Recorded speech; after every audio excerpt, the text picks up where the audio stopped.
the 6x6 version of the Rubik's Cube. This is an event held at official competitions and there are world records for it. Speedcubing design has come such a long way that this cube can turn nearly as fast as the best 3x3 cubes. But there is one problem.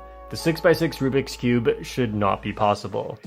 Rubik's Cubes come in many different shapes and sizes, but the original 3x3 was released in 1980. The 4x4 came out in 1981, interestingly not actually invented by Erno Rubik, but still named the Rubik's Revenge because marketing. And similar story for the 5x5, which came out in 1983. So when do you think the first 6x6 was made? Was it here? Keep going. Keep going. In 2008, V-Cube came out with the V-Cube 6. Okay, enough of that. Before the 6x6 cube mechanism was invented, the only way to actually solve one was to use a Rubik's Cube simulator on the computer. This would allow you to play with cubes of pretty much any size, and people have solved cubes of ridiculous sizes. Fortunately for simulated cubes, they are not bound by the reality of cube design. But if you take a closer look at the 6x6, you can start to see the problem. Notice that the square here of this corner piece is almost completely visible, meaning that this corner piece is really close to just falling off of the cube with no support. But wait, how are pieces even supposed to stay attached to the cube? We can take apart any Rubik's Cube to see how the mechanism is supposed to work. The corner piece actually extends far into the cube and is not just what you see on the outside. The outside is made to look like a cube, but then the leg of the piece extends into the core, that way it stays attached to the rest of the cube. And the large foot of this piece is to keep it behind the other pieces. So if I have another edge piece here, then it can sit like this, and it prevents the corner from popping out. The way the 6x6 looks here, you'd have to build it with the really thin leg for the corner piece, and I mean extremely thin. Not only would this small amount of space have to fit the leg, but this piece below it also has some thickness to it. With this in mind, there is basically no room at all for this mechanism to work, at least not without breaking.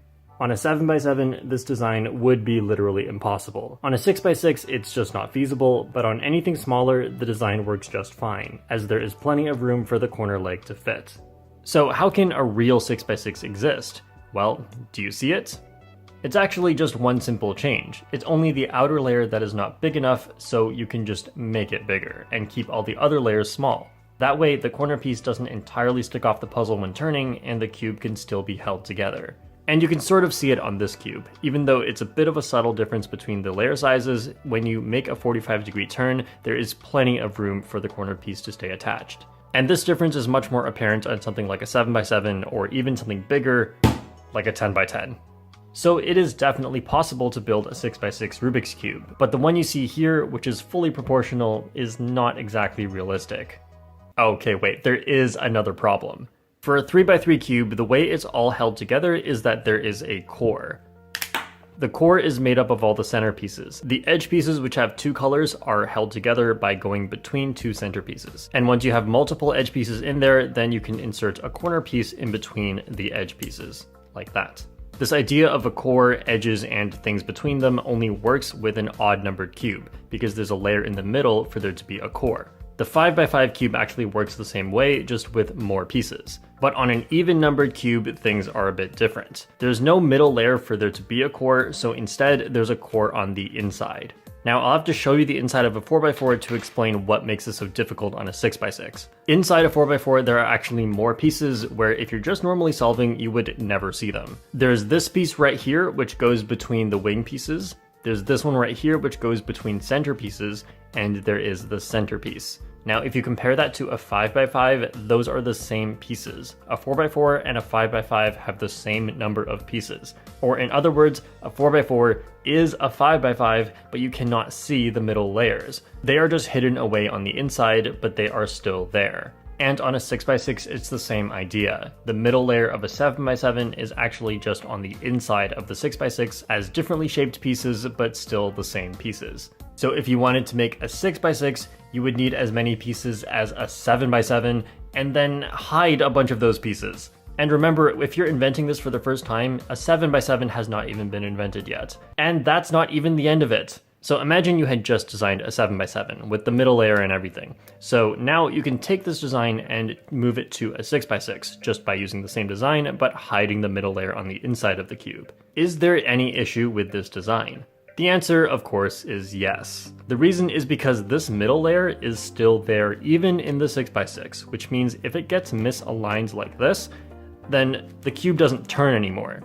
On the VCube 6, this was actually a real problem, and I can reproduce it right now. So this is the inner layer here that should be part of a 7x7, and as I turn, you can see that this screw stays with one of the layers. It stays with the one on the right.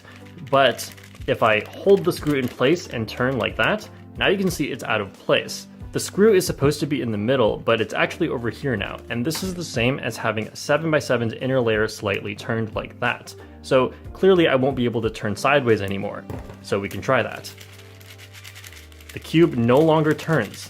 And if I don't know the issue, then how am I supposed to fix it? Everything looks fine, it just doesn't turn. There's actually a snapping mechanism on the inside that allows the center to snap onto either of the sides. So I'm just gonna turn along this axis a little bit because I can still turn this way until it snaps, and now you can see the center is back in place. However, even with that snapping mechanism, this internal misalignment issue was very common on the VCube 6. And with modern 6x6 design, the snapping mechanism is much better, which you can see with this little bump right here. This bump makes it so that if you only try to turn these layers here, which remember is like the middle layer of a 7x7, then it would start to turn all the other layers as well, because it's going to run into the other pieces. So it's impossible to only turn the middle layer, it must stay attached to at least one of the sides. In this case, it's going to stay attached to the left side because the bump will run into the pieces on the left side, and so they will all move together.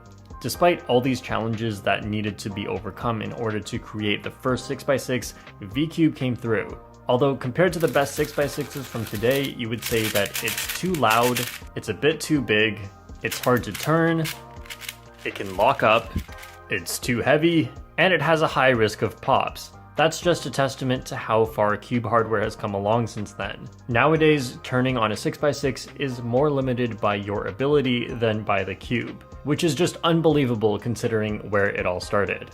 And you can even see this in the 6x6 world records over time. The 6x6 solving method is actually quite simple and hasn't changed much over the decade, but the world record has improved drastically from over 3 minutes down to only 1 minute. Obviously, this is not just the cube hardware, but also some amazingly hardworking and talented individuals who have practiced for years to set those records. But without all these advancements in cube hardware, these times would simply not be possible. So if you want to try an amazing 6x6 for just $25, then you can get the YG MGC from speedcubeshop.com, use the discount code JPERM. But even though speedcubing hardware has come this far, I still get ads for VCube.